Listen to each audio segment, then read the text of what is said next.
Hell, this is totally not Danzig, and you're listening to the Shred Shack.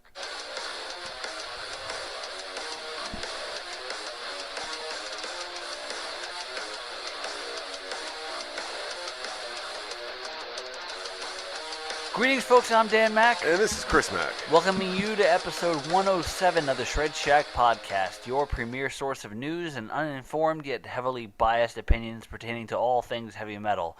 Airing bi-weekly on iTunes, Mixcloud, Google Play for now. I keep saying for now, and I never look into it because fuck you. As well as on YouTube at youtube.com/theshredshack and youtube.com/adamanttemplum. Let's get started with some old business. Old business is old business, and new business is new business. We have no old business. Let's go on the new business.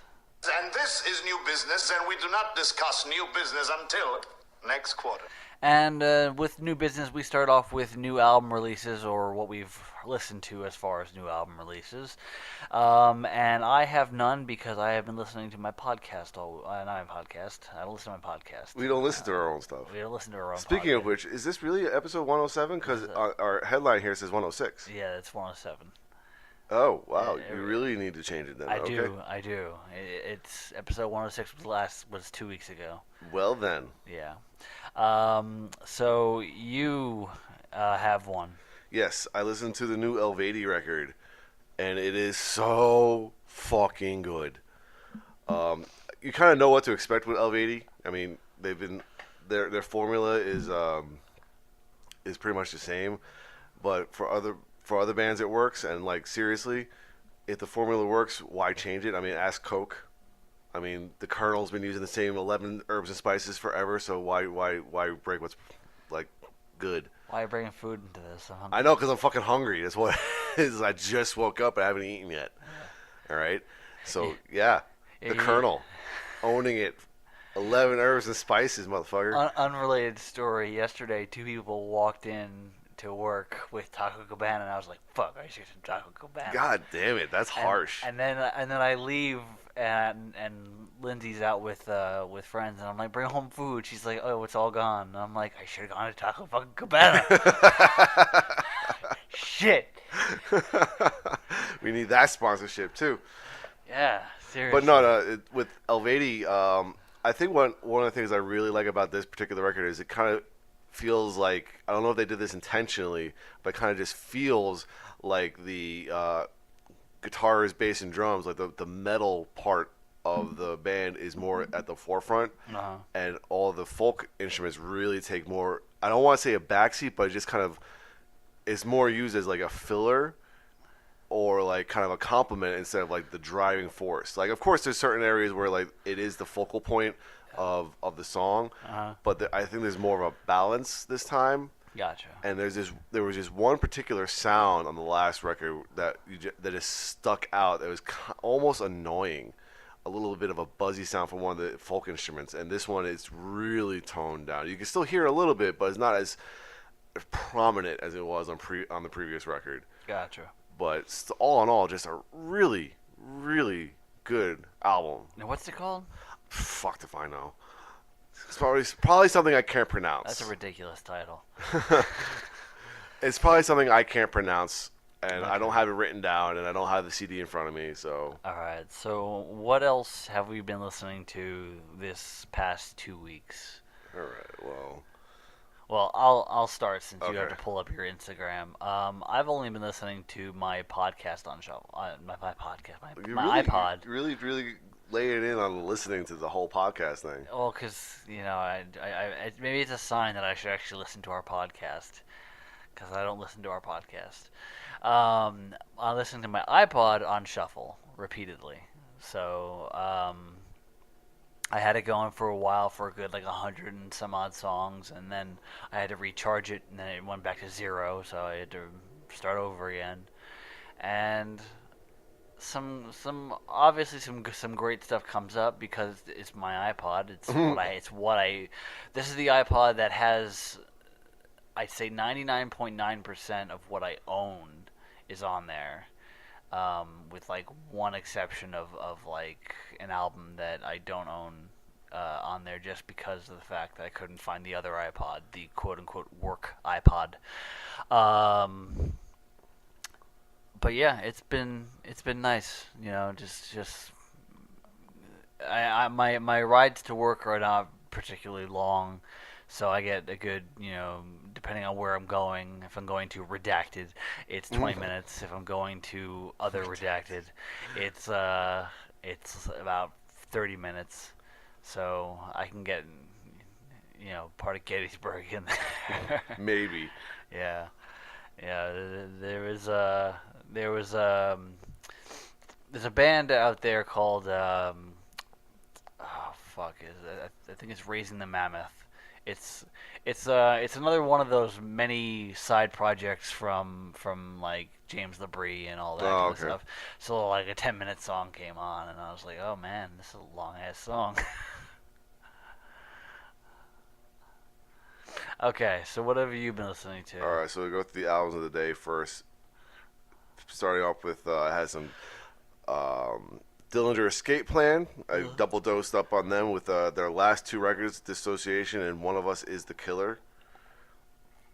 Both really good, by the way. I like that album title, One of Us Is the Killer. Yeah, it's a really good song, too. Then I went into some In This Moment, their record Blood. Double down on Epica for Woman Crush Wednesday and the lovely Simone Simon. Is it Simone Simon or Simon? Simon. Simon, right? Okay. Anyway, but it was Epica's Design Your Universe and the Divine Conspiracy. Volbeat, Seal the Deal, and Let's Boogie, still one of the greatest album titles ever.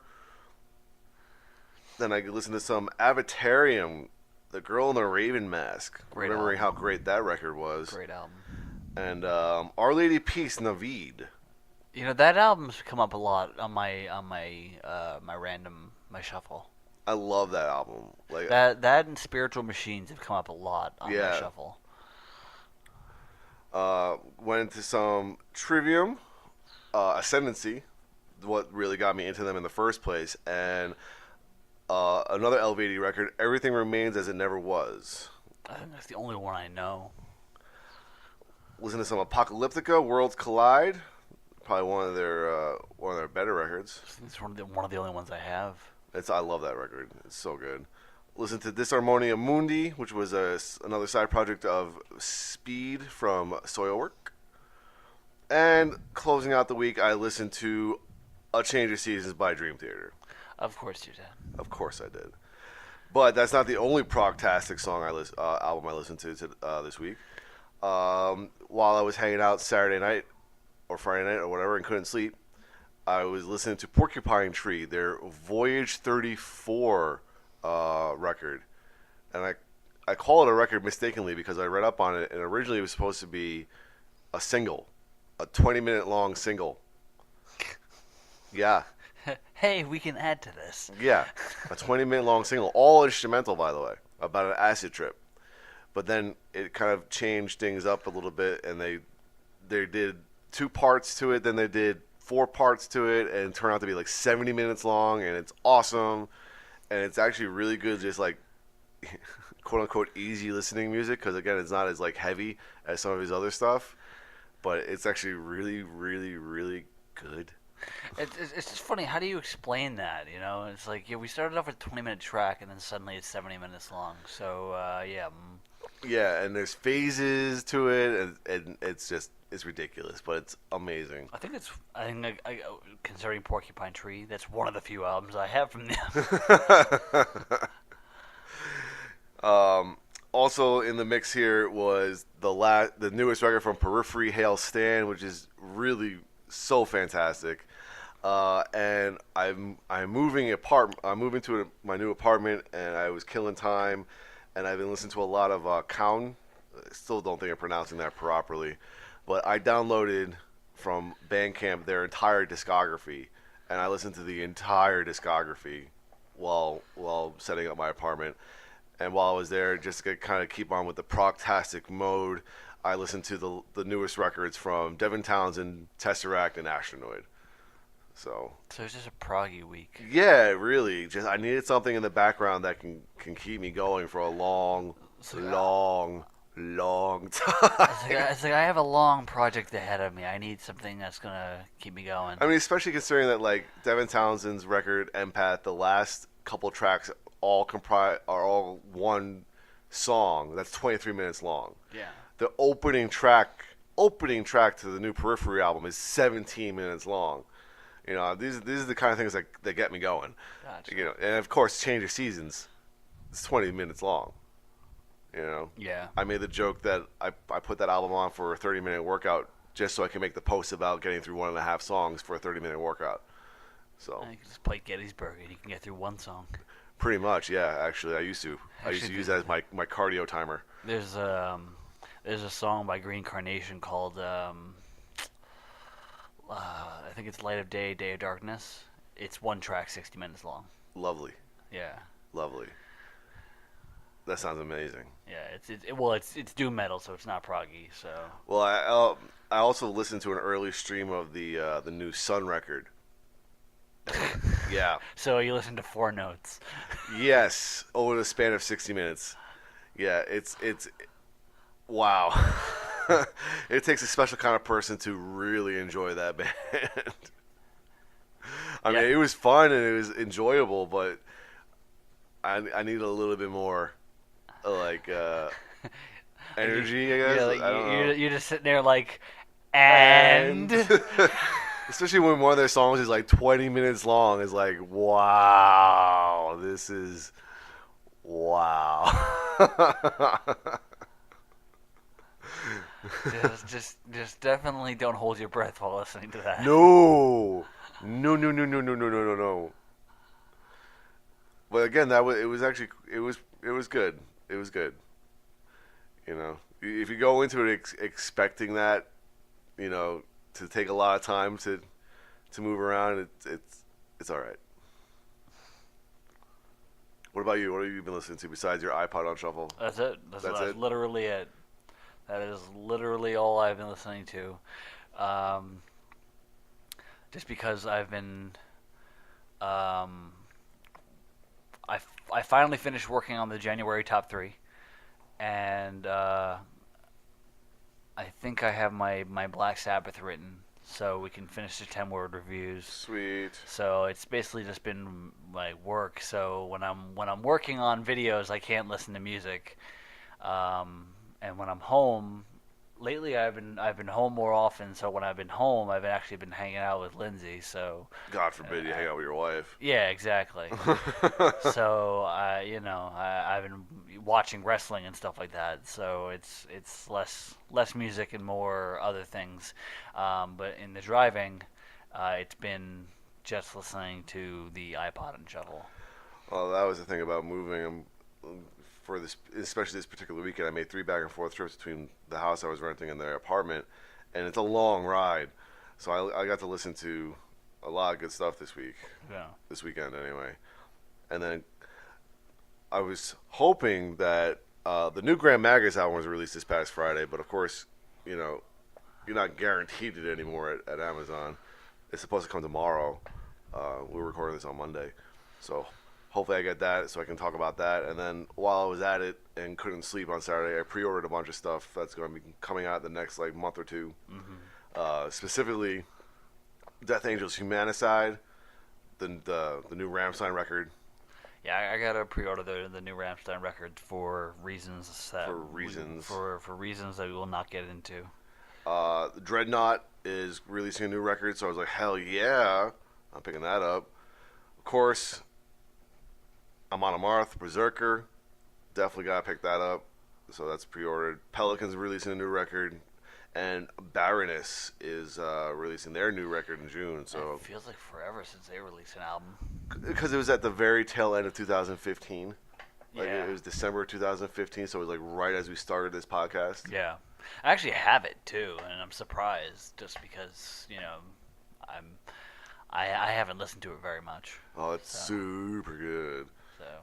So I'm excited for that one in particular. Like the ones I'm really excited for are pretty much like the Dreadnought record, Amon Amarth, and Baroness. You know, everything else I'm pumped for, but those are like the 3 that like, yeah, that's going to be a really good time right there. well, All right, so let's go into news, and we start off, unfortunately, with an obituary. Yes. UFO guitarist keyboard player Paul Raymond has passed away after suffering a heart attack. He was 73 years old. Now, UFO's on their final tour right now. Yes. And they said that they weren't sure how they would proceed with this passing, as far as what they're going to do. I'm sure. Now, I read about this a week or two ago. Yeah. Now, I'm sure they figured out something by now. But yeah. Yeah, it's a damn dirty shame. Yeah. You know, I think UFO is probably one of the most understated, influential bands out there. Yeah. You know, I know they had a huge influence on Iron Maiden. Yeah. I mean, you know that Iron Maiden's about to come on when Doctor starts playing. Oh yeah. I mean, that's just the precursor to awesomeness. So I mean, that's just so good. And I don't have much of their stuff, and I haven't listened to much of their stuff, but I do have Strangers in the Night. Is it Strangers in the Night? I don't know. I think it's Strangers in the Night. Their live record, their most popular, most famous record, and it's so good. Yeah. So yeah. All right, so let's move on to some general news. All right. So, a university professor has shot down a suspected murderer's claim that he was driven by heavy metal music to commit his crime. 31-year-old Cody Lutz told a Mansfield, Ohio police detective that, quote, Nordic heavy metal music, unquote, caused him to stab 90-year-old Omar Brown to death with a piece of a broken wooden dowel rod. Detective Dave Schurer testified last month that Lutz told him the music, quote, spoke to him and told him to kill before midnight on March 18th, or that, quote, Armageddon will begin and would last for 1,000 years. Daniel Shanahan, who is an assistant professor of music theory and cognition at The Ohio State University, told 10TV.com that there is no basis for Lutz's claim. He is quoted as saying, music is no more of a motivator than anything else to do evil, he said. Shanahan said dark poetry and morbid lyrics have been around for centuries, and said those who play music for their crimes use it to conceal their own mental health issues. I would agree with that. I would totally agree with that. Because this has been going on for such a long fucking time, you know. Mm-hmm. And he has a point. Like, morbid lyrics and dark poetry have existed for such a long time. I mean, I've read Edgar Allan Poe, but I'm not sitting there locking somebody into a wall. Right. No Pit in the Pendulum over here. Yeah, no Pit in the Pendulum, no Cask of Amontillado. Not taking somebody's heart and putting it on the floorboards. Mm-hmm. None of that is happening here. Yeah. So yeah, no, that's especially when it sits there and says it spoke to him. It's like, yup, you're done. Or Armageddon would happen, it would last for 1,000 years. That just sounds delusional, and it sounds like, you know, something that you would put it in a hospital for, or start a cult. Yeah, I was recently thinking of Dogma with the Metatron. Anytime someone says they're talking to God, they're talking to me, or they're talking to themselves. Oh, Alan Rickman. Yeah. Too good. Too fucking good. All right. Hellyeah is reported to have recruited Stone Sour's Roy Mayorga as his new drummer. Word of Mayorga's involvement with Hellyeah gained strength after Roy posted 2 Instagram photos of his new drum setup, which was deemed by some to be, quote, very Vinnie Paul-like, which is of course a reference to late Hellyeah drummer Vinnie Paul Abbott. I had a feeling that they would continue. I don't think they were going to just stop being a band despite his death. It's not like, you can't say that he's not a huge part of the band, but he wasn't the front man. Yeah. Look at Spinal Tap. They had 100 drummers. Well, that's different. Yeah, I know. But I would have expected maybe like the band members to go back to their respective bands. That's what I would have preferred. I would have preferred Mudvayne to become a thing again. Mudvayne to come back and Nothing Face to come back. Yeah, I would have preferred either one of those or both. But I guess they feel that Hellyeah is their baby at the moment. So, I mean, it's good. I'm glad. You know, good for them. I mean, this may just be for short term too. I don't know. I mean, they had their new album out, coming out soon. This is the last record that features anything by Vinnie Paul, so they're probably gonna have to tour behind that. Yeah. At least for one cycle. So if they continue after that, it's going to be a completely different story. But Roy Mayorga is not doing anything at the moment, only because Corey's getting ready to do Slipknot. So Stone Sour is going to be put on the back burner for a little bit. Yeah. But Roy Mayorga is also another gun for hire type. Yes. Yeah, he's appeared in a lot of things. Yes. So I think he probably would benefit from being in a solid band for a little bit. Yeah. While Stone Sour is taking a back seat. Mm-hmm. All right, continuing on, Cadaver, one of the first Norwegian death metal bands to release an LP, is back. Exploding back into action for the first time since 2004, founding member and Cadaver mastermind Anders Odin, who's also in Satyricon and Order, has returned to reclaim his throne as one of Europe's most true death metal pioneers. You so copy and paste. I left it just the way it was. Copied and pasted this shit so bad. So hard. Man. To open up the new chapter of Cadaver, a brand new track, Circle of Morbidity, is now available in video form via YouTube. This first track also features guest vocals from Jeff Becerra of Possessed. Man, so much copy and paste. Oh, dude. Blabbermouth is really upping their game with ridiculousness in their articles. So yeah. Sometimes I just have to. Just because it would just take so much time to edit it down. Yeah, I mean, I can shorten that. Cadaver's back. The end. But come on, some of this stuff is so ridiculous. You just kind of have to say it. Reclaiming his throne as Europe's true death metal pioneer. I love it. All I'm imagining is just like a carnival attraction, and like a dude in like a really sparkly jacket and a top hat, just like one of the first Norwegian death metal bands to release an LP is back. You there, sir? You look like you could use some death metal in your life. It's just actually, you know what? I'm thinking more along the lines of like the snake oil salesmen from back in the day. Yeah. Yeah. Oh yeah. Okay. Fucking hell. Ricky Warwick, of course, of Black Star Riders and Thin Lizzy and the Almighty, all three of those bands.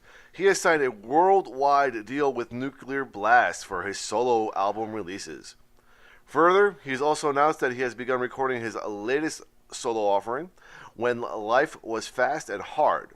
Playing on the album are Warwick on vocals and guitars, Robert Crane on bass, Keith Nelson on guitar, and Xavier Muriel on drums, as well as several special guests. Yeah, next album's going to be called When Life Is Old and Painful.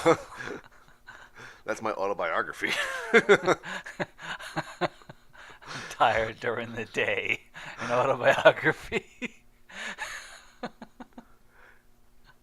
It's bad when you're hanging out with somebody like before you go to work and they're just like, yo, you need a nap. Listen, you's a grumpy bitch. You need a nap. Well, according to TV, when those moments happen, you need a Snickers. But although I could definitely go for one of those too. Yeah. You know, those do sound pretty awesome. All right, Destruction have signed a new deal with Nuclear Blast Records. Nuclear Blast being very busy as of late. Yeah. According to Global News, Montreal, Quebec, Canada has officially been recognized for its heavy metal scene. Councillor Craig Sauvé published his motion hailed last week to have Montreal hailed as a city of excellence in heavy metal music. The motion was voted on on Monday, April 15th, during a city council meeting and received bipartisan support. Several well-known metal bands got their start in Montreal, including Cryptopsy and Cataclysm, and the city hosts an annual 2-day summer metal festival dubbed Heavy Metal Montreal. The Quebec province's most famous heavy metal outfit, Voivod, is from Jonquière. So all the folks around San Antonio who say this is the heavy metal capital of the world, you guys, you gotta step it up. they voted. They voted to have their city recognized for its excellence in heavy metal music, and it was bipartisan. So that means that two warring factions came together and went, yeah, we fucking rock. Yeah, we rock hard. So hard. So hard. All right, next one up is kind of a bummer here. According to The Blast, the IRS, those evil sons of bitches, has filed a federal tax lien against late Stone Temple Pilots singers Scott Weiland's estate, alleging he did not pay his federal income tax from 2012 to 2014. The lien lists his ex-wife Mary Weiland as his representative. Federal tax authorities filed a lien 1 week before the tax deadline, claiming Weiland owes $818,569.62. The troubled frontman's estate has been plagued with debt ever since he died of an accidental overdose in December of 2015. That seems like so long ago. Yeah.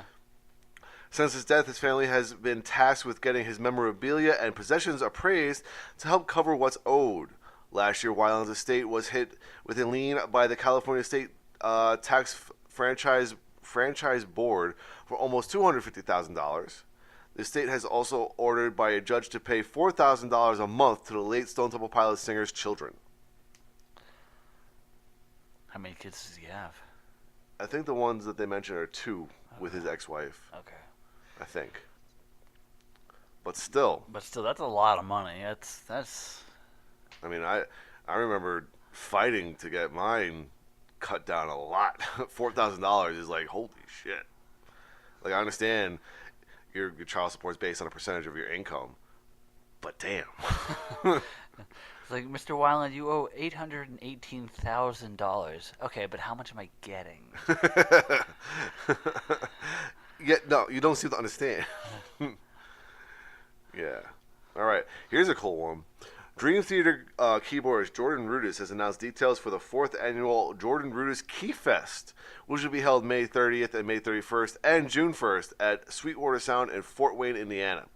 Key Fest is a 3-day interactive keyboard gathering with Rudess and guest artist David Rosenthal and Amaro Ruiz. During the day, these 3 renowned keyboardists will lead workshops on essential skills ranging from the art of soloing, keyboard technique, sound design, music apps, improvisation, and more. In the evenings, they will perform intimate concerts and lead the participants in jams and master classes. In addition to interactive experiences with guest artists, KeyFest also offers intensive clinics with keyboard and software manufacturers. This will tell you how 20-minute songs go into 70-minute albums. It just seems like a very cool experience. Yeah. Oh, yeah, of course. I think I read something recently that he also isn't ruling out a reunion of Liquid Tension Experiment. Yes. Speaking of, 20 minutes into 30, into 70. Yeah. But that would be really cool because that's Mike Portnoy, John Petrucci, and Jordan Rudess. So that would be amazing. Yeah.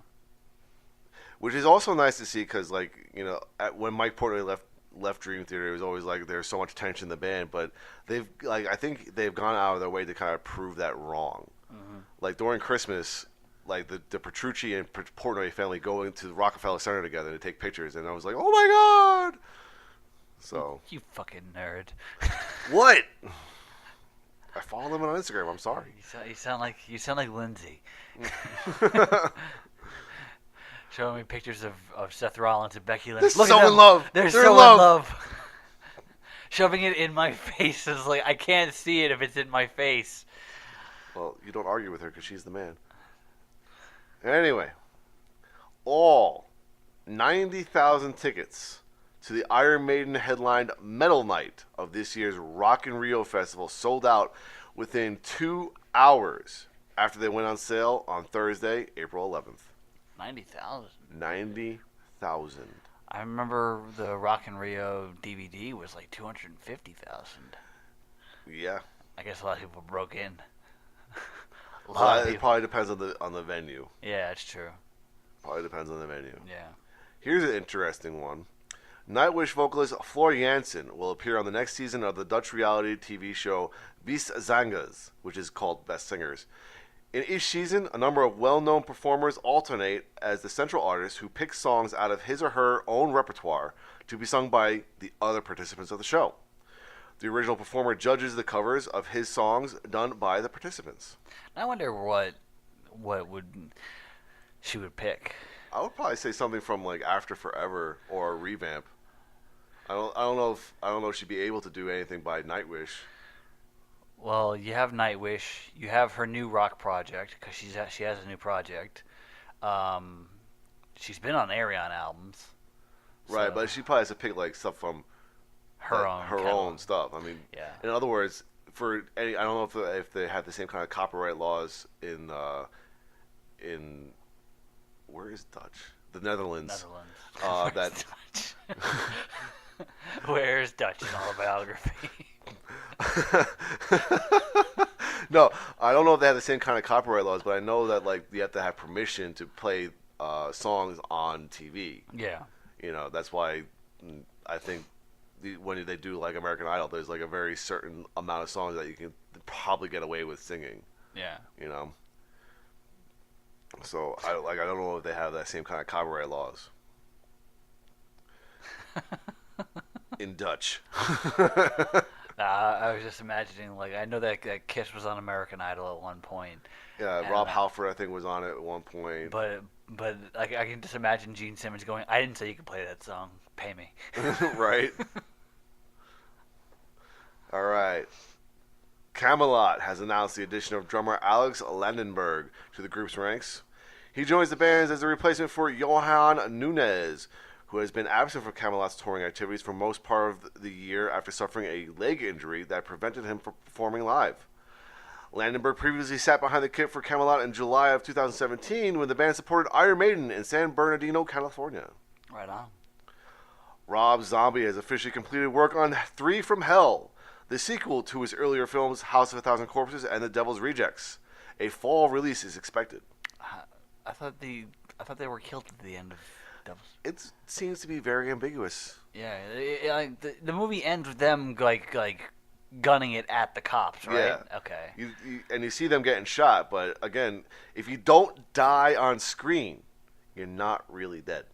Unless you're in the Marvel universe, where even if you do die on screen, you're not really dead. Just don't make it a dream. Just don't make it a dream. Yeah, that would suck. Yeah. That would really suck. All right. Ecstatic X and dope guitarist Trip Eisen has launched a new industrial rock band called Faith Without Fear. The group, which also features Ken Mantis Hoyt from Crush Pile on vocals, Terrestrial T from Methodical on drums, and Dante on guitar, will make its live debut on Saturday, June 1st at QXT's in Newark, New Jersey. Right on. Now, the interesting part about this is that he's been very quiet because he was convicted of sexual assault of a minor. Yeah, I was gonna say, I was like, is this the guy that? Yeah, this is that guy. Okay. This is that guy. So, yeah. So yeah. I think he's kind of jumping on the bandwagon of the I'm really, really sorry for what I did, but here's my new band kind of bandwagon, like Tim Lambesis. You know? So I'm not particularly fond of this one at all. But you're also you did the thing that even like the worst people in jail are like. Yeah, no, right? It's like, dude. Like you are universally hated for anything involving like life, child molestation or child pornography or anything like that. You were just universally like blacklisted by everyone, even like the worst people. Even Satan's like, motherfucker, like, right dude. here. Fuck. Like, dude, I didn't do that. That was me. Yeah, so I mean, I'm not particularly fond of this news here at all. Yeah. Like when you get actually convicted and spend like time in jail for that sort of thing, you lay low for the rest of your life. Yeah. You know, again, I think like in the comments section there were jokes, of course, made like you can't perform within 500 feet of a school, and all that shit. But, Yeah. Jesus Christ, lay low forever, because that's the sort of thing that follows you forever. Yeah. Might as well just tattoo it to your fucking forehead. Anyway. Yeah. According to Al-Bawaba, Abba. Lebanese authorities have banned Sepultura from performing in the country, accusing the Brazilian-American band of insulting Christianity and being devil worshippers. This is 2019, people. Anyway, concert promoters Skull Session announced on Friday, April 19th, that authorities refused to process the band members' visas, forcing them to cancel a planned gig in Beirut's Hamra district on April 28th. Skull Session told the New Arab that they had not been allowed to see the group's ban order, but have been given information by officers who have seen the document. He is quoted as saying, basically what we learned is that they are considered devil worshippers, that they have disrespected Christianity, and that they have performed in Israel. Skull Session said, which is, of course, all not true. So apparently, I was reading a little bit further on in the article that if you have a Israeli stamp in your passport, Lebanon will not let you into the country. At all? At all. Wow. Now, while the band has never performed essentially in Israel, they did record a video way back when in Israel. Mm. So that strike one. Yeah. Again, the whole devil worshippers and Christianity and insulting the Christianity thing. Again, it's 2019, people. Get over it. Yeah. Get over your religion. For real. Mildly annoying when you still read about these sort of things. Speaking of these sort of things, we have a crime blotter. Apparently. Yeah. When did that happen? A couple, maybe a week or two ago. Why wasn't the Trip Eisen thing under this? Right. Fuck. That still bothers me. Anyway, according to ABC News, a 21-year-old man who had ties to the black metal scene has been arrested in connection to 3 fires at black churches in Louisiana. Holden Matthews, and I'm just going to say that I hate the name Holden, only because I hate Catcher in the Rye? Catcher in the Rye. Yeah. Fucking hate that book. I read it once. I read it once in high school, and I thought I disliked it because I was forced to read it in high school. I went back and read it again as an adult on my own. Mm-hmm. Fucking hated it. Okay. Hate that book. Anyway, is suspected of setting the fires over a span of 10 days. He's being held at St. Landry Parish Jail on 3 counts of simple arson of a religious building. Louisiana State Fire Marshal H. Butch Browning, now I love the name Butch, told ABC News that, quote, we're still vetting several motives, but added they have found that Matthews has ties to black metal and his association and history with church burnings in other parts of the world. Matthews was arrested after investigators found a gas can at the scene of one of the fires and traced it back to a local Walmart and linked it to Matthews' credit card. You idiot. There was a follow-up a couple days later, but according to ABC News, a judge has denied bail for the 21-year-old black metal fan who is suspected of having set fires at 3 churches in Louisiana. That guy, Holden, appeared in court on Monday, whatever date, I don't remember copying it. Probably last Monday. It was probably last Monday. He entered a plea of not guilty via his court-appointed lawyer. Matthews did not speak at the hearing where District Attorney Earl Taylor filed a motion to deny bail because it was determined that Holden was an imminent danger to society and is a flight risk. Fuck that guy. For real. And again, you have to reiterate, it's 2019. I thought we were over church burnings. Well, apparently this guy, when you follow him, if you went to his social media page, he was a big fan of Varg. Oh, then yeah. Then you're a gigantic douche. And he had, I think he followed or liked a bunch of things on extreme alt-right blogs or or social media and neo-Nazi stuff. Like, yeah, this guy's a douche. Yeah. Fuck you, buddy. Fuck you, buddy. Fuck you and your name. Fucking Holden. Fucking Holden, an autobiography. Fucking Holden. Anyway, unfortunately, we don't have any news of Metallica breaking shit. Not this time. So, I'm sure. But we go on to my favorite section. Feuden. Uh, Feuden. I'm going to pronounce it like that now, so it sounds foreign. I want you to pronounce the thing that's in capital letters. Yeah, later that on. is not fucking happening. There is no fucking way. Icelandic is so rough. Fuck that. Anyway, according to Eluveitie, the Icelandic National Broadcasting Service, Slayer is suing the organizers of Iceland's Secret Solstice Music Festival, claiming it hasn't been fully paid for appearing at last year's event. The legendary thrash metal band, which is in the middle of its farewell tour, says it's still owed around $134,000, which is 16 million Icelandic krona. All right, the local media has reported that a significant number of people and companies have not been paid for their work at Solstice Productions, which has handled Secret Solstice's operations. Earlier this year, feminist rap collective, really long title with a lot of things I cannot even be close to pronounce, said that it also hadn't been paid for its performance at the 2018 Secret Solstice, according to Iceland Review. Vikingur Heyor Anarsor. Wow. All right. He's the new manager of the festival, and he later said that while the festival has struggled financially, it has plans to pay the remaining artists they owe money in due time. Well, good. Here's a collection of 3 words that I never thought I'd ever hear, and that's feminist rap collective. Not saying there's anything wrong with it, but man, I never expected to hear that. Right? That in succession. That's something. Well, they're definitely Icelandic with that name. My God. Yeah, I mean, just throw Bjork in there. Yeah. Wow, okay. Yeah, that's amazing. So we got nothing for Alcoholica, Yeah. but we have merchandising. Merchandising.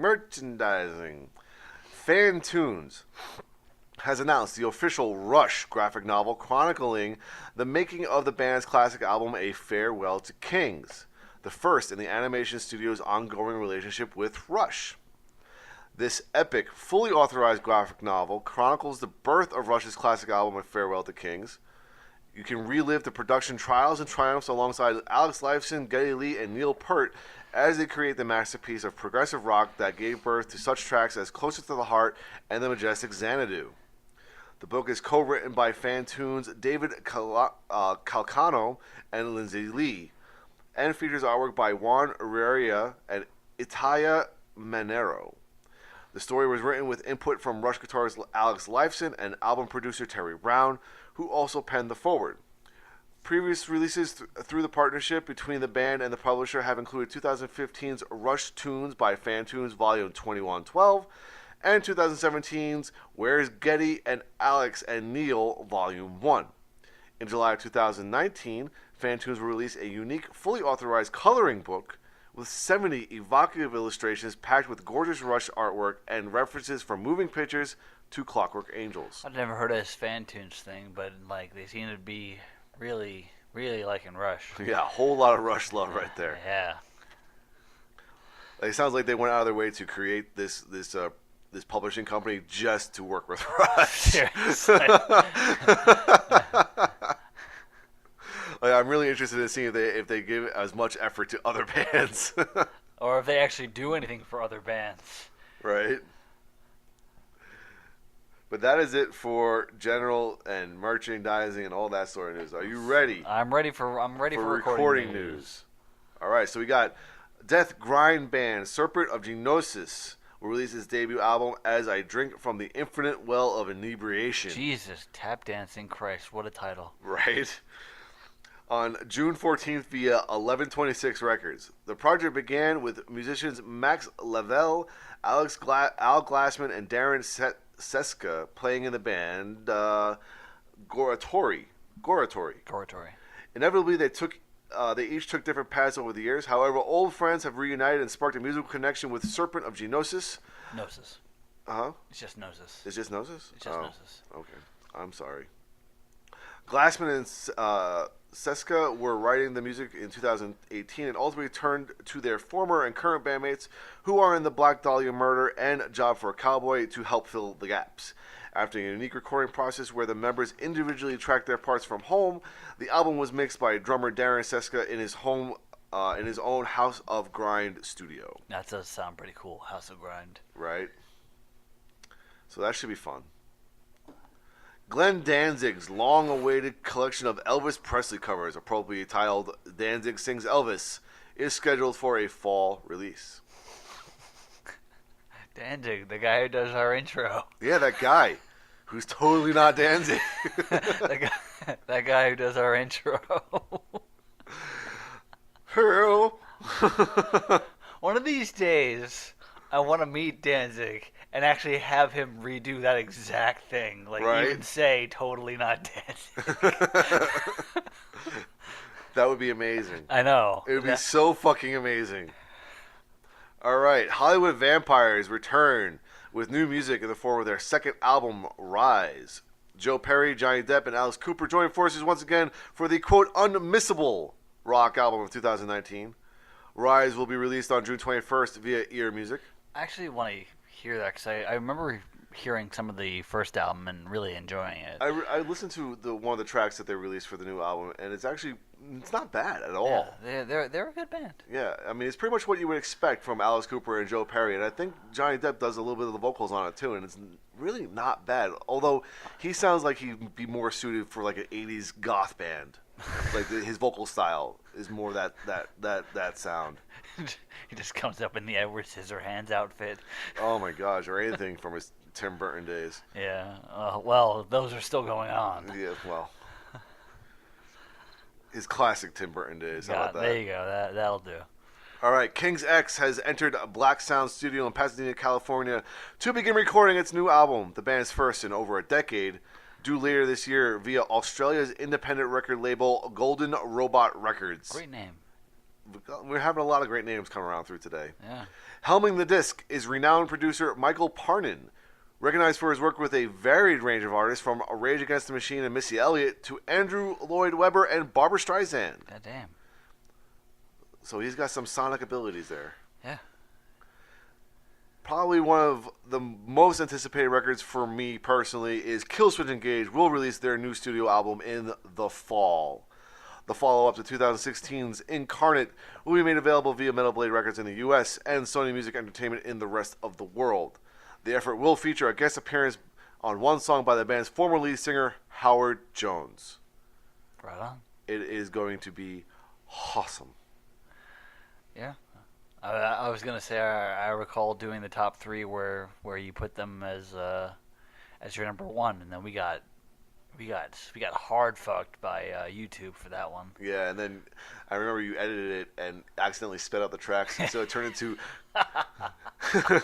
Alvin and the Engage or Killswitch and the Chipmunks. Chipmunks Engage. It was hilarious, and I actually thought you did that on purpose. No, I did not. I totally did not.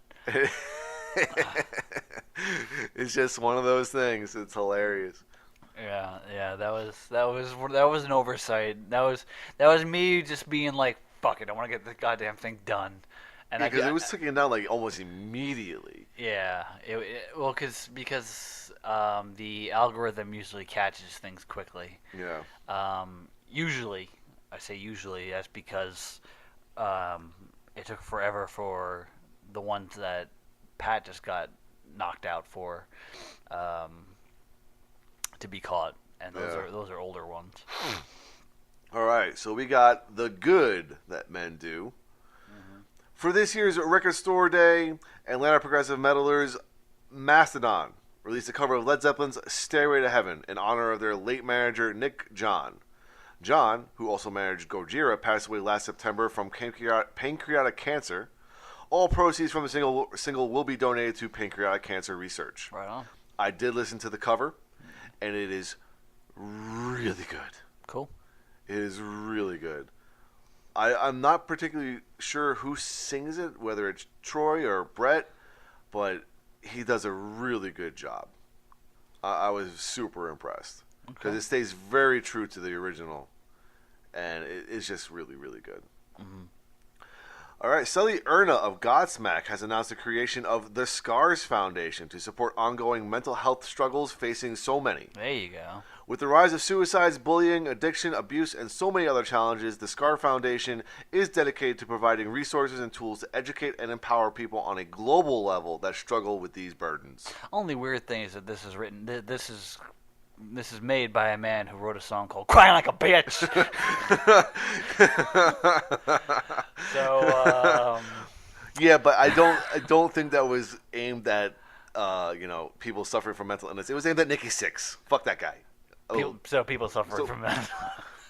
People suffering from drug-related illness. Oh, yeah, that's the thing. But at the time that he wrote it, he was being a douche. Crying like a bitch.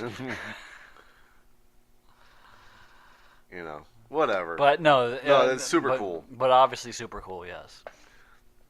All right, one last bit here. Last year's first ever All Within My Hands Day of Service enlisted more than 1,000 volunteers to spend a day working at local food banks across the U.S. And now the All Within My Hands Foundation announces its second annual Day of Service on Wednesday, May 22nd. Once again, Metallica fans across the U.S. are invited to volunteer for a day at food banks in communities that have supported Metallica on its North American dates over the course of the Worldwide Tour. In cooperation with Feeding America, Metallica and All Within My Hands have been proud to make contributions to their local partners in those cities. Now, once again, they humbly ask their friends across the country to support the fight against hunger in their neighborhoods.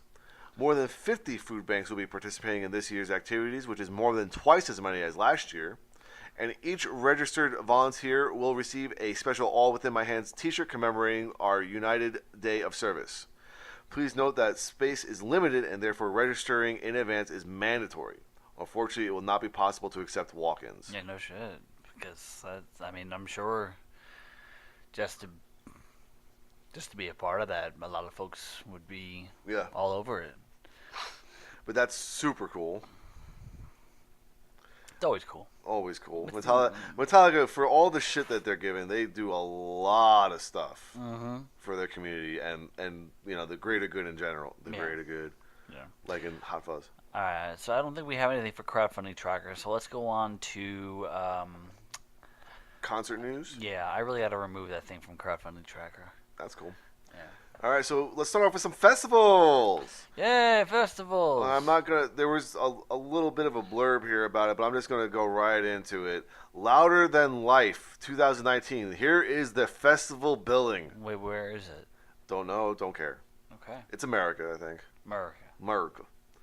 All right, Friday, September 27th, you have Slipknot, Stained, A Day to Remember, Chevelle, I Prevail, Architects, Beartooth, Motionless in White, Philip H. Anselmo and the Illegals, Gwar, The Crystal Method, Graveyard, Frank Carter and the Rattlesnakes, New Year's Day, All Them Witches, Crown Lands, Joyous Wolf, Dead Posey, and Santa Cruz. So two things. One, since we mentioned Gwar, I actually have to do research on Gwar, because I'm putting them into one of my articles, and it's more so research into their origin, because they're supposed to be aliens, right? And that's what my article's about, is aliens. It's not about aliens, but it's about aliens. But I didn't realize that there was so much actual effort put into their story. Oh, okay, I get you. Yeah. There's actual thought to it. And, it's not just we're big scary monsters. No, we're aliens and we're here to destroy your shit ass planet. And to All Them Witches, what a great title, right? we just been knocking them out today with those. All Them Witches and All Them Witches. An autobiography. All right. That's the All title the of witches burning through the ditches in the Dracula. The Rob Zombie story. You know, growing up, some of you would never dug through the ditches and burned through the witches, and it shows. I think one of my favorite internet memes based around that is that Rob Zombie is the original feminist because he wrote a song with every word that rhymes with bitches but doesn't say bitches.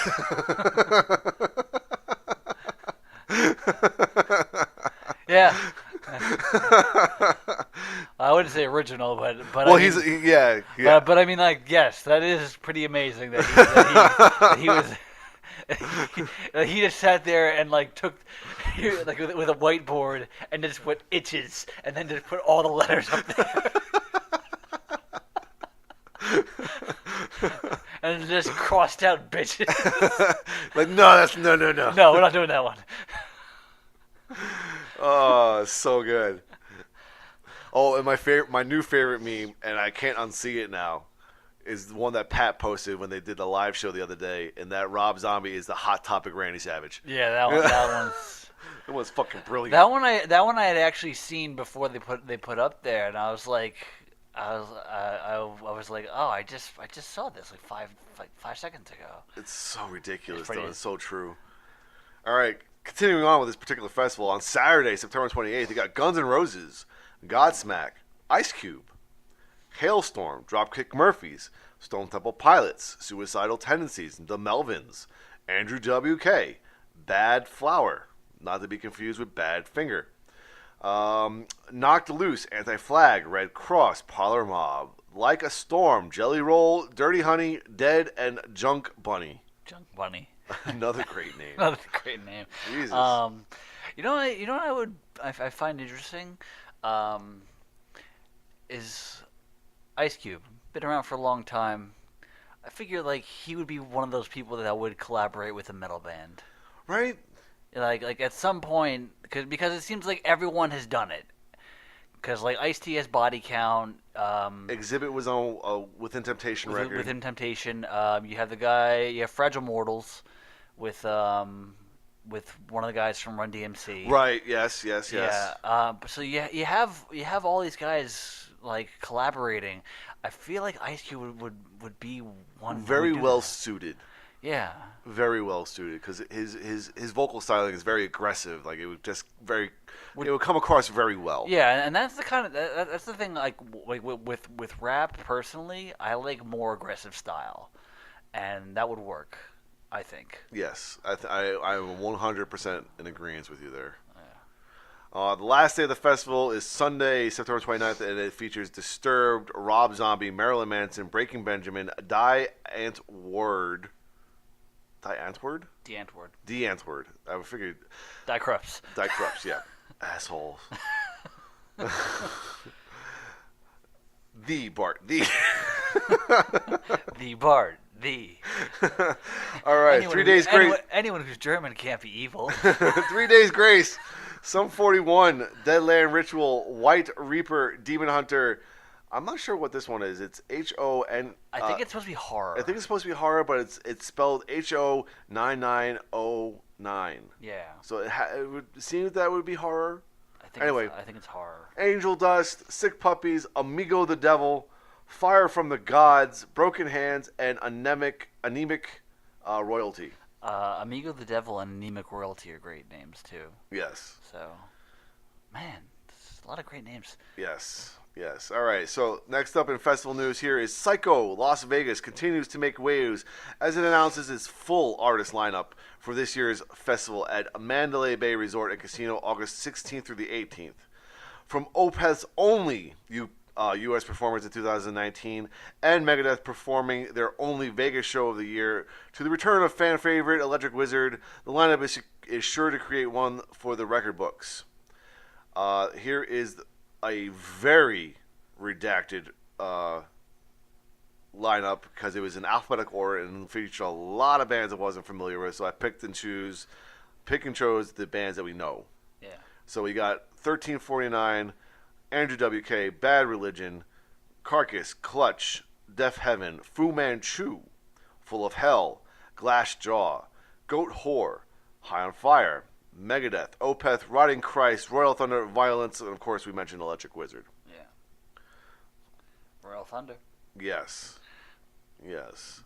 I think Royal Thunder is coming around here, or they came around here at like a headlining show, and of course it was one of those days like, yeah, I gotta work.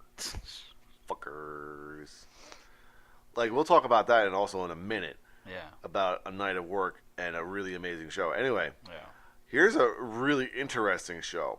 Dropkick Murphys will kick off fall 2019 with a coast-to-coast tour featuring Clutch, launching September 20th at the Mass Mutual Center in Springfield, Massachusetts. Joined by Hatebreed on most dates, plus special guests Amigo the Devil and Russ Rankin of Good Riddance on select dates. The tour wraps October 15th at the WAMU Theater in Seattle, Washington. Tickets for most dates go on sale, or they went on sale Thursday, April 18th.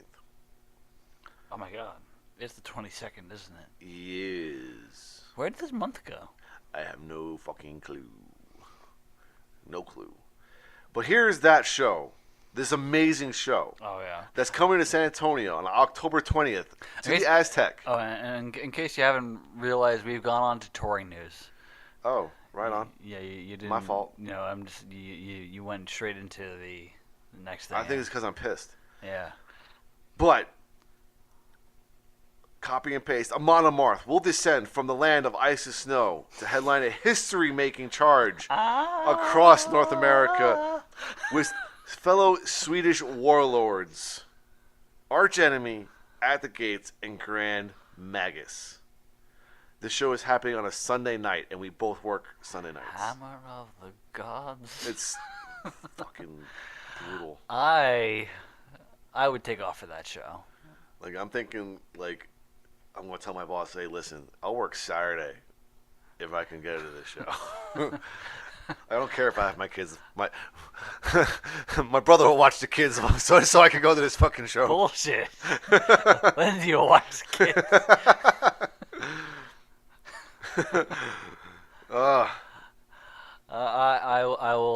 I will call up and be like, I was in a plane crash and my whole family is a vegetable. I'll see you Wednesday. My whole family's dead and I'm a vegetable. I'll see you Wednesday. Tomorrow. Fuckers. Like, that is like the show right there. Because the last time I saw Amon Amarth was at the Aztec and it sounded incredible. Grand Magus, fucking At the Gates, and Arch Enemy. I haven't seen Arch Enemy in forever, and I haven't seen them with Alyssa yet, so... I've already seen Arch Enemy, so I'm not worried about that. At the Gates, I would like to see, just to say that I'd like to see them. Grand Magus doesn't come around that often, so that I would have to see. Yeah, and just to hear Triumph and Power live... If they play it live. Fuckers. Ugh. Ugh. That's upsetting. All That Remains has announced a spring 2019 headline tour with support from Unearth, Big Story, and The Ninth Planet Out. The trek will kick off on May 30th in Amityville, New York, and conclude on June 15th in Poughkeepsie, New York. I gotta bring up Pluto like that. Ninth Planet Out. Punk asses. You're out of here. You're not even a planet anymore. Demons and Wizards, the side project of Iced Earth main man John Schaefer and Blind Guardian singer Hansi, will embark on the A Magical Encounter with Demons and Wizards North American headline tour in the summer. The band will hit the road starting August 17th in Los Angeles and will wrap up the trek with a sold-out show on September 7th in Atlanta.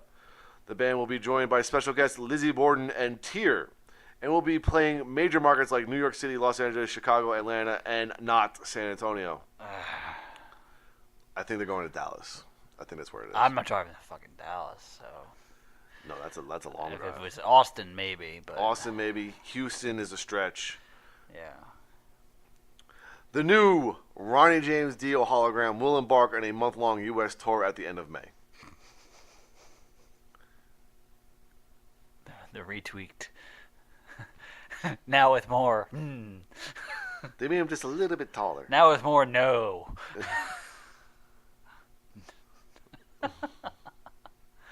You know, it's funny because I was listening to the iPod and Shuffle, and there's a track that was playing. I think it was It wasn't Man on the Silver Mountain. I don't remember what it was, but he really does use no A lot. lot. Yeah. Like, Yeah. like not even just in his own lyrics, like he does that a lot, but like live, like when he's doing like the what I would call the instrument wrap up, they're all making noise and everything. He says no a lot. Like he's sitting there telling him, "Shut the fuck up." It's like, no, we're not done yet. No, no, no.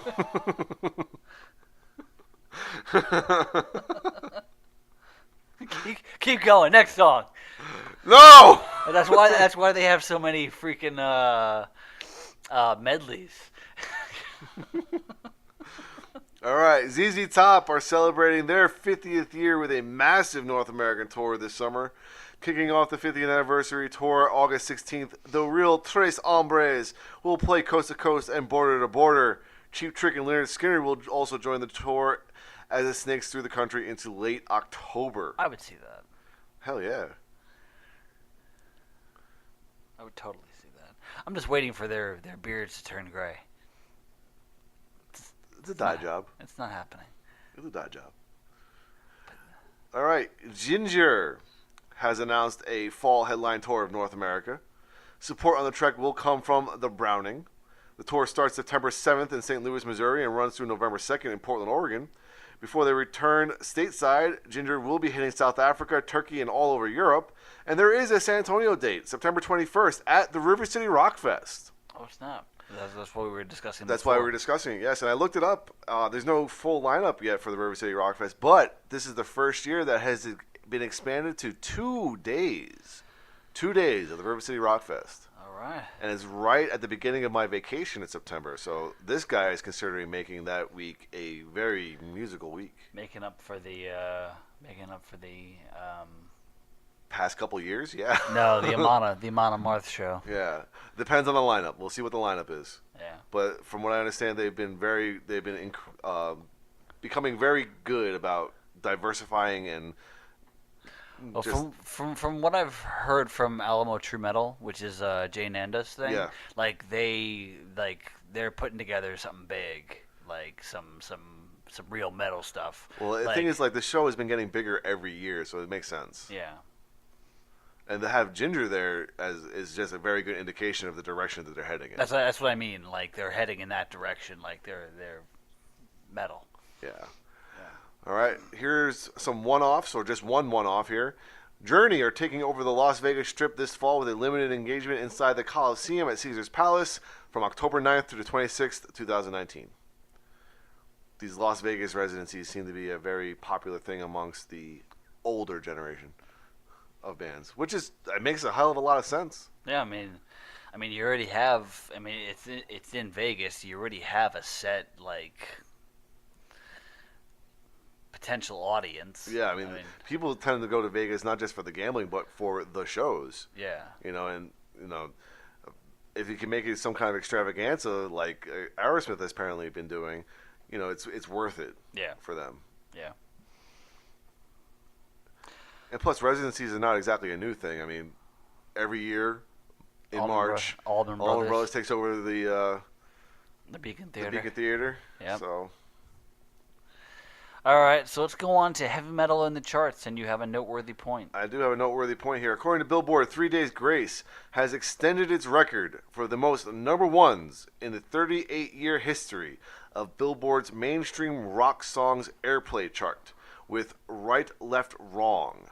Its 15th number one single on the tally. With this latest achievement, the band pushes further ahead of runner-ups Shinedown and Van Halen, who each have 13. It's amazing. I think I've ever heard one song by 3 Days Grace. Right? And it's like... And it was 15 years ago. Yeah, and it's like where is this coming from? What stations are we listening to? Is this Spotify? Is this... What am I missing? Where is this coming from? Because I'm obviously missing it. Right? So I don't know. Yeah, I got nothing. Yeah, I mean, I remember when what's it called? Hardwired to Self-Destruct came out, and they played Hardwired on Kiss, and then that was it. Yeah. They played it once, and then that was it. Yeah. They were done. And they went back to their normal routine of playing whatever. Yep. Yeah. So I don't know what's going on. I'm old. I'm confused. I'm gonna tired, say tired tired on the day. Very out of touch with the world, I guess. Speaking of out of touch with the world, let's go through the top 5 on the Billboard charts. Yes. 200 here. Oh, great. Number 1 is a new record from Khalid. Okay, Not to be confused with DJ Khaled. Oh, okay. Then no, I haven't heard of it. Yeah. God damn it. Yeah. I thought I knew something. Yeah. These are totally 2 different guys. I thought I knew things. Nope. Nope. Number 2 is When We All Fall Asleep, Where Do We Go? By Billie Eilish. Eilish. Yeah. I've heard the name, but I don't know anything about the music. No, neither do I. All right. Number 3 is Victory Lap by somebody named Nipsey Hussle. That's actually a surprisingly good name. No, it's not like hustle, like making a hustle. It's Hussle, so it's like Russell, but hustle. Oh, then that's stupid. You fucked it up. You fucked it up. You fucked it up. All right, number 4 is Thank You Next by Ariana Grande, which I've heard too much of. How? When I do, Oh, when I pop drive radio for, when I driving. drive for Uber and Lyft, I just put on pop radio. When you drive for Redacted. No, you don't need to redact those. All right, and number 5 is Death Race for Love by Juice WRLD. That's a great album title. Right? Death Race for Love. I like that one too. Here's a interesting one. We're just going to start scrolling again here, but number 8 is the new album called Reboot by Brooks and Dunn. Why you do this? Why you do this? Because I'm an asshole. Why you do this? Why are you like this?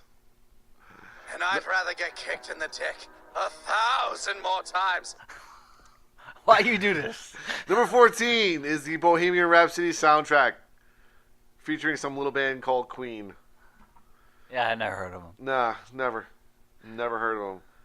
Apparently, Reba McEntire has a new album out. That I can believe. She's at number 22. Yeah. Wow, there's a lot of same artists up in the top here. Like, I've seen a couple of Juice WRLDs already. I think Travis Scott's been up here a couple times. Like, these are like people I don't have any clue. Post Malone a Ain't couple giving times. a fuck. The Dirt soundtrack is at number 37, featuring another little band called Motley Crue. Now with 90% more inaccuracies. 90% more. Hey, here's an interesting one. A re-entry coming back into the charts at number 43 is the greatest hits of Queen. Re-entry into the charts? Re-entry into the charts, back at number 43. So a different greatest hits. So now there's like 4 greatest hits albums on... It's just the main greatest hits, I think. Oh. It's not like the Platinum Collection. It's the one I have. Probably. It's the one with the... Is that cover? Okay, no, it's not the... I don't have that one. Okay, well, it's not the Platinum Collection 1, 2, and 3. I think... Here is the best news of the day. Number 64 is the new album from Periphery. Hail Stan. 64. Wow. New album. Wow. Pretty awesome. They probably be very, very low next week. Creedence Clearwater Revival.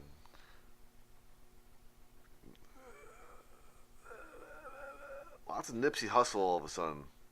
That was like the third I've seen of theirs. Like, I don't know who this band Pup is, P-U-P, but they have an album called Morbid Stuff. It's a brand new album, and it's debuting at number 106. I Prevail has an album out called Trauma. That's at number 107. I want to be there for the thought process of that album. It's like, what do you want to name the album? Morbid Stuff. This I Prevail album, by the way, is at 107. Uh-huh. And last week, I think it was his debut at number 14. Okay. Pretty impressive. Okay. Nirvana's Nevermind is at 110. Yeah. Greatest Hits by Guns N' Roses at 112. Rumors by Fleetwood Mac is at 118. I will always talk about that record. I think I have that on record. That's the one album I like. Whenever I think about it, I think about the scene from High Fidelity where he's talking about how he organizes his albums autobiographically. Yeah. I'm totally watching that movie this weekend. I can't wait. Greatest Hits 1, 2, and 3. The Platinum Collection by Queen is at 137. 137 already? Yeah, we're that low already. Dancing Queen by Cher is a re-entry. Dude, at 143. really? Yeah, What oh have yeah. I told you? You got one? I was saying blue words. Metallica's Black Album is at 148. Back in Black is at 151. Abbey Road is at 155. Beatles 1 is at 156. And Hot Rocks by the Rolling Stones is at 157. That's not a bad stretch of. That's a nice little stretch of classic rock right there. Now there's an album here called it's Die Lit, but I read it D-Lit. I'm just so confused now. Yeah, this one is definitely die-lit. Yeah, for sure. Yeah, that one's probably like a rap artist. Yes, it was.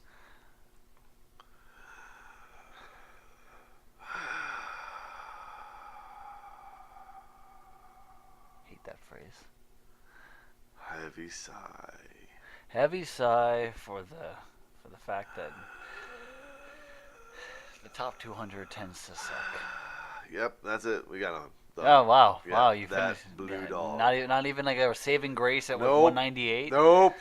Wow. Blue Dog. Yep. So Here is the top 25 hard rock albums. let me guess: 3 Days Grace and Nickelback and Number 25 is a re-entry. The self-titled record from Rage Against the Machine. What? Right. Cool.